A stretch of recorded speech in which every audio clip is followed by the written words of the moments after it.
జమిలీ ఎన్నికలు త్వరగా రావాలని జనం కోరుకుంటున్నారని వైసీపీ అధినేత జగన్ అన్నారు. ఎవరినో ఒకరిని ఇరికించి కేసు పెట్టడమే లక్ష్యంగా కూటమి సర్కార్ పనిచేస్తుందని విమర్శించారు ఆయన. రాజకీయాల్లో క్యారెక్టర్, క్రెడిబిలిటీ చాలా ముఖ్యమని పార్టీని వీడిన విజయసాయిని ఉద్దేశించి అన్నారు. జగన్ వ్యాఖ్యలకు కూటమి నేతలు కౌంటర్ ఇచ్చారు. లక్షల కోట్లు లూటీ చేసిన జగన్ విశ్వసనీయత, విలువల గురించి మాట్లాడటం విడ్డూరమన్నారు. బాబు షూరిటీ మోసం గ్యారంటీ అని ఆరోపించారు జగన్. చంద్రబాబు ప్రభుత్వం ఏర్పాటై 9 నెలలు కావస్తున్నా హామీలు అమలు కావట్లేదని నిలదీశారు. లిక్కర్ కేసులో ఎంపీ మిథున్ రెడ్డికి గాని ఆయన తండ్రి పెద్దరెడ్డికి గాని సంబంధం ఏంటని నిలదీశారు. ఎవరినో ఒకరిని ఇరికించి కేసు పెట్టడమే లక్ష్యంగా కూటమి సర్కారు పనిచేస్తోందంటూ విమర్శించారు.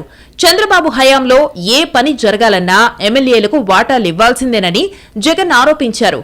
జమిలీ ఎన్నికలు త్వరగా రావాలని ప్రజలంతా ఎదురుచూస్తున్నారన్న జగన్ చంద్రబాబును పంపించెయ్యాలని ప్రజలు డిసైడ్ అయ్యారని చెప్పుకొచ్చారు.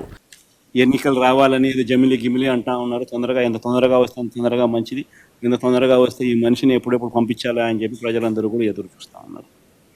ఇప్పటికే చంద్రబాబు నాయుడు గారిని ప్రశ్నించే స్వరాలు ఇప్పుడు పెరిగినాయి. విజయసాయిరెడ్డి వైసీపీని వేడడంపై జగన్ స్పందించారు. రాజకీయాల్లో క్యారెక్టర్, క్రెడిబిలిటీ చాలా ముఖ్యమన్నారు. ప్రలోభాలకు లొంగి భయపడి పార్టీని వేడడం తగదన్నారు.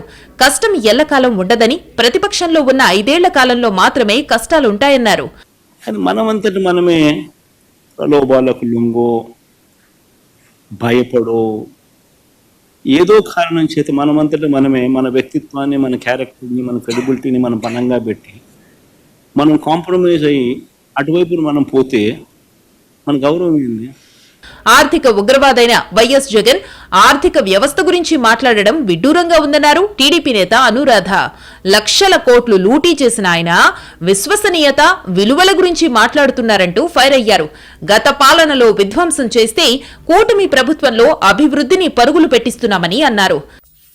మొదట మాట్లాడితే ఆర్థిక ఉగ్రవాది అయిన ఈ జగన్మోహన్ రెడ్డి ఆర్థిక వ్యవస్థ గురించి మాట్లాడటం చాలా విడ్డూరంగా ఉంది అని చెప్పి ఈ సందర్భంగా తెలియజేస్తా ఉన్నాం. లక్షల కోట్లు లూటీ చేసి 31 క్రిమినల్ కేసులు నెత్తి మీద పెట్టుకొని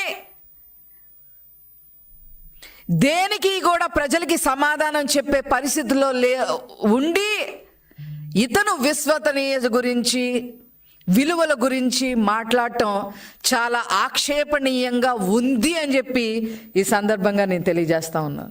జగన్ 2.0 సంగతేమో కానీ ఆయన ఇప్పుడు 0 స్థానంలో ఉన్నారన్న సంగతి మరిచిపోయారని మంత్రి డోలా బాల వీరాంజనేయ స్వామి అన్నారు. దాన్ని బట్టి ఆయన మానసిక పరిపక్వత ఏంటో అర్థం చేసుకోవచ్చని విమర్శించారు. ఇప్పటికైనా ప్రజాస్వామ్య విలువలను కాపాడాలని అన్నారు. జగన్ 2 అంటున్నారు, ఇప్పుడు 0లో ఉన్న విషయం మీరు మర్చిపోతున్నారు. 1 తర్వాత 0లోకి వచ్చారు. రేపు 2-0 గురించి మాట్లాడుతున్నారు. అంటే 1 తర్వాత 2కి రాకుండా 0లోకి వెళ్ళారంటే ఆ 0ను కూడా మీరు ఏదో మీ వాళ్ళకి ధైర్యం చెప్పడానికి ప్రయత్నం చేస్తున్నారు. మీ మానసిక పరిపక్వత ఇంకా దిగజారిపోయిందని చెప్పేసి అనుకుంటూ రాబోయే రోజుల్లో జగన్ 2.0 రాదని, వచ్చే ఎన్నికల్లో జగన్ కు మిగిలేది 0 సీట్లేనని కూటమి నేతలు విమర్శలు గుప్పించారు.